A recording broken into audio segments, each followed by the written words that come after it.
ద్వితీయోపదేశకాండం 8వ అధ్యాయం 11-15 వచనాల్లో మోషే వారిని ఇలా హెచ్చరిస్తున్నాడు. మీరు తిని తృప్తి చెంది మంచి ఇండ్లు కట్టుకొని వాటిలో నివసించినప్పుడు మీ పశువులను మీ గొర్రెల మందలను వృద్ధి పొంది మీ వెండి బంగారమును వృద్ధి పొందినప్పుడు మీ హృదయం గర్వించుచు ఐగుప్తుల నుండి మిమ్మల్ని బయటకు రప్పించిన మీ దేవుడైన యెహోవాను మీరు మర్చిపోదురు. గనుక ఆయన ఆజ్ఞలను ఆయన కట్టడలను గైకొనక మీ దేవుడైన యెహోవాను మీరు మర్చిపోకుండా జాగ్రత్త పడుడి. ఐగుప్తు అనే దాసగృహం నుండి విడిపించిన దేవుని కృపను మర్చిపోవద్దని మోషే హెచ్చరిస్తున్నాడు. గతాన్ని, మనం వచ్చిన దారిని మర్చిపోయినప్పుడు కృతజ్ఞతాభావం తగ్గిపోతుంది. కష్టాల్లో ఉన్నప్పుడు దేవుని కోసం వెతికే మనిషి అన్ని సౌకర్యాలు సమకూరినప్పుడు, అంటే మంచి ఇండ్లు, ఆస్తిపాస్తులు, ఆహారం పుష్కలంగా ఉన్నప్పుడు తన స్వశక్తితో ఇదంతా సంపాదించానని అనుకునే ప్రమాదం ఉంది.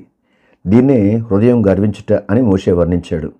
దేవుని ఆజ్ఞలను కట్టడలను గైకొనడం అనేది కేవలం ఒక నియమం మాత్రమే కాదు, అది మనిషిని గర్వం నుండి, తద్వారా కలిగే పతనం నుంచి రక్షించే ఒక కవచం వంటిది.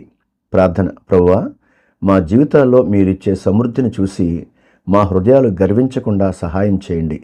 మేము తిని తృప్తి చెందినప్పుడు, ఆస్తులు వృద్ధి పొందినప్పుడు వాటన్నిటికీ మూలం మీరేనని, మాకు భాగ్యం సంపాదించుకునే శక్తినిచ్చింది మీరేనని గుర్తించే వివేకాన్ని మాకు ప్రసాదించండి. మేలు పొందినప్పుడు కృతజ్ఞతతో ఉండడానికి, కష్టాల్లో ఉన్నప్పుడు మీ వైపు చూడడానికి మాకు నేర్పించండి. మీ ఆజ్ఞలను కట్టడలను గైకుంటూ వినయ మనసుతో మీ మార్గంలో నడవడానికి మాకు సహాయం చేయండి. యేసుక్రీస్తు నామంలో ప్రార్థిస్తున్నాం తండ్రి, ఆమెన్.